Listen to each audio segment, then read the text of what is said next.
Antigen test is now accepted. That was the news we got yesterday, March 11.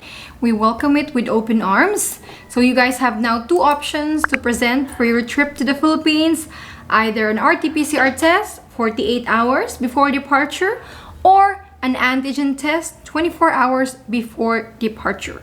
Now the main difference is RT-PCR takes time, no? The results take time. Like usually the fastest is like an hour, but I mean that would cost you $300 to $50. Yeah. While for antigen tests, results can be released in an hour, in 30 minutes, and some even offer 15 minutes result. And it's much cheaper. According to Maria, that's great news. Antigen test here in Montreal, Canada is at 70 Canadian dollars, while RT-PCR test is $200. This is big savings. As what the IATF resolution says, present a negative RT-PCR test taken within 48 hours or a negative laboratory-based antigen test taken within 24 hours prior to date and time of departure from the country of origin or first port of embarkation, excluding layovers, provided that you have not left the airport premises or has not been admitted into another country during such layover. So very, very clear. If you're going to choose antigen test, it has to be laboratory-based or clinic-based, pharmacy-based, or hospital-based.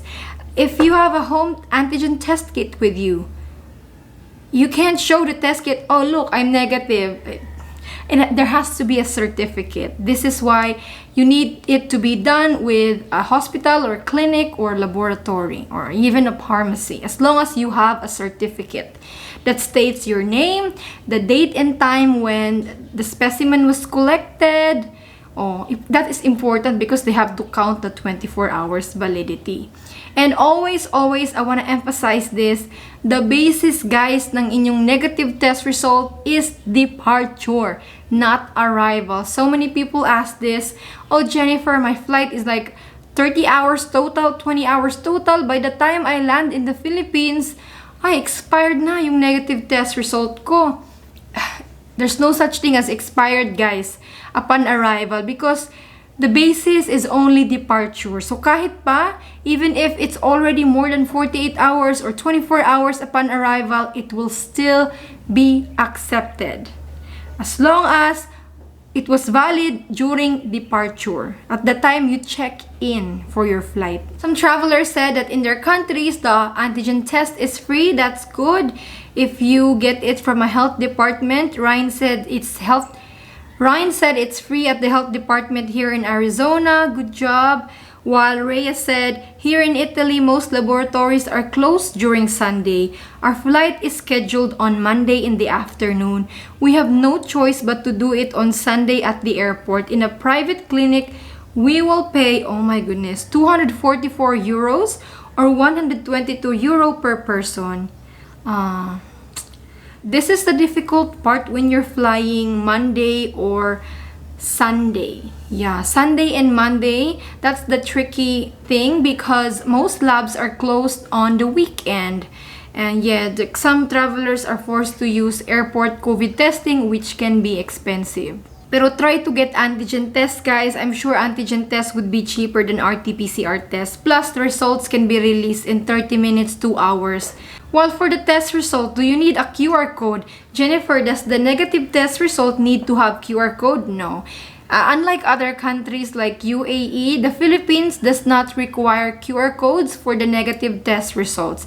But please do check with your airlines or layover country if they have any negative test result requirement, because some countries, guys, they require negative test result for transit. I know majority of airlines don't have testing requirement naman, and most countries like Japan, South Korea, Singapore recently, they don't require testing for transit. So you only follow the Philippine requirements kasi yun yung destination mo. Pero if you have multiple layovers, guys, please check with your airlines. Especially if you have a self-transfer. Self-transfer, yun yung lalabas ka pa sa airport, mag-check in na naman, dadaan sa immigration. That one I don't really recommend. you may need visa, or you may end up in quarantine kung self-transfer ka. Please do your diligent research if you're doing self-transfer. Now, what's the basis of this 48 hours or 24 hours? Here we are looking at a San Francisco, and then layover in Singapore, and then to Manila flight with Singapore Airlines. So what is the basis of your test? Of course, it's always at your first port of embarkation. Doon sa San Francisco. Singapore, it's not counted. Excluded siya, guys, because it's only a layover as long as you stay inside the airport.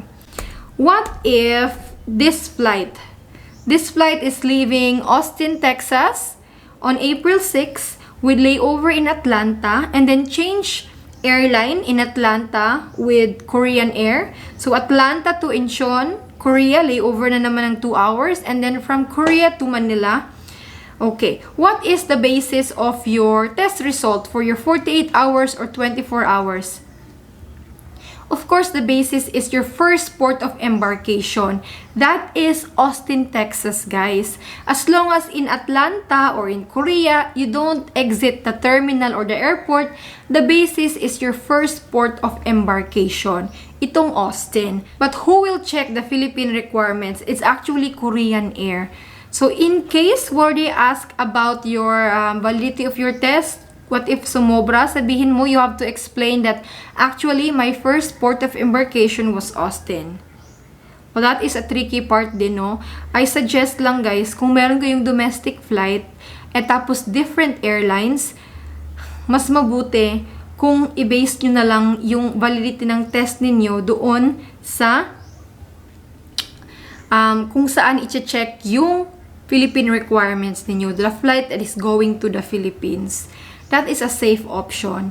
Pero like for example, if you have a flight Vancouver to LA, and then from LA, layover in LA for 13 hours and 40 minutes. Then from LA to Manila. Let's say the traveler gets bored at the airport and she wants to go outside. She wanted to go outside, magliwaliw sa LA or stay inside a hotel close to the airport, then the basis of your negative test result will change to LA. Magiging LA na kasi you exit the terminal there eh. So kung gusto nyo guys, yung basis lang talaga is yung first port nyo, yung originating place nyo, then don't exit the airport. Now when to get tested, a lot of people get anxious about this. So let me show you a website where you can calculate your time and date kung you want to double check. Now let's calculate the time for the validity of your test if you want to double check before you book that appointment to make sure that your test is indeed valid within 48 hours or within 24 hours. So let's start with the 48 hours. For those who are interested to avail RT-PCR 48 hours, let's go. So you guys go to Google. Google is your friend. Let's go time and date calculator. And the first result is the one that we're going to choose. Timeanddate.com. Click that one. And then include the time. Alright. Now let's go check our itinerary. Our itinerary is this one. San Francisco. Leaving on April 10 at 10:05 p.m. 22:05 p.m. 24 hours format. So April 10 April, then 2022. What time is the flight? 22:05. So 22 yan. Then 05. Yep. And then let's go here, subtract 48 hours because we're using RT-PCR test. Calculate new date. Result. Friday, April 8, 22:05 or 10:05 p.m. Yan, pwede ka nang magpa-test anytime on or after this date, April 8, 22:05 or 10:05 p.m. Now, that one is exactly 48 hours, guys. And this is 10:05 p.m. I'm sure most labs are already closed. So, pwede naman April 9 in the morning. So, anytime on or after this. Okay? Now, if you guys want to give allowance, I recommend instead of 48 to use 46. It's better to have 2 hours allowance in case there are delays in your flight. And think about it. What time do you usually check in for your flight? Do you check in at the time of departure na talaga? Diba you check in at least 2 hours advance? So, I think it's better to give allowance. It's just safer. So, 46. And in fact, the test result, as long as within 48 hours or within 24 hours kung antigen, it will be accepted. So, if we choose 46 hours, yan, it's going to be adjusted, added na naman 2 hours. Ito is 12:05 a.m. na ng April 9. Now, how about the 24 hours antigen test? So, let's say it's still the same flight. Ito pa ring April 10, 10:05 p.m. but we're choosing antigen test. So, it's still the same. We keep it here. Ang subtract natin, ilalagay natin dito 24 hours. Or 22 hours if you want 2 hours allowance. So, 24 hours minus, yan. If you're flying on April 10, 10:05 p.m., you can have your antigen test taken on April 9, 10:05 p.m. But again, I think labs would be closed by this time na. So, you can be tested na April 10 in the morning. So, yung mga flight is gabi pa, pwede na kayo sa morning magpa-test ng antigen test. Make sure you have a certificate, ha? Before you book that test, before you pay for that test with the lab, ask them, can you issue a certificate? I will be using this for travel. Yon. It's very easy to do it this way with timeanddate.com. No, hindi ka talaga magkakamali sa pag-compute ng validity ng time.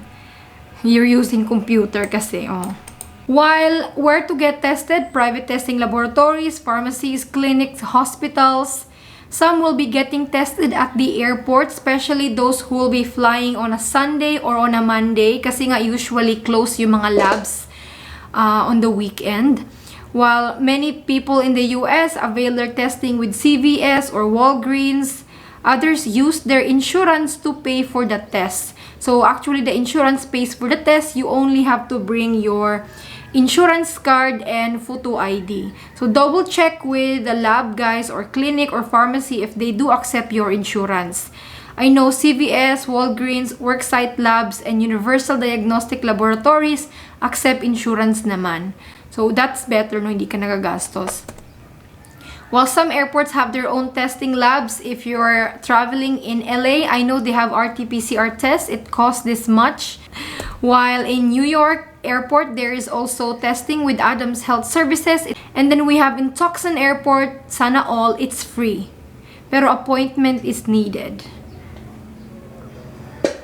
It's best if the test result is always best if you can print it. Some may not have enough time to print it, pero still encouraged to print it. Although the Philippine authorities at the airport, they do accept naman digital copies. And remember that you still have to upload that negative test result in onehealthpass.com.ph. There are few travelers who were not able to upload it and they brought with them printed copies of their negative test result. It was accepted naman, but I cannot vouch for that. Please upload it in OneHealthPass. We are rule-abiding travelers here. So if it's required to upload, then we just upload it. Anyways, the registration to OneHealthPass, you can do it in 10 minutes and 5 minutes. It's pretty simple. I may make a tutorial video very soon because there are some few changes for that website. So I hope this video is clear now about RT-PCR or antigen test. It's your choice kung anong gusto mo. And remember that children 3 years old and younger, 1, 2, 3, or babies 3 years old, they are exempted from showing negative test result. Hindi kailangan magpa-test ng mga batang 3 years old pababa. Exempted sila. I hope this video helped you and gave you clarity. If it did, don't forget to like this video, share it to anyone who will be traveling soon. God bless you all and stay safe. Bye.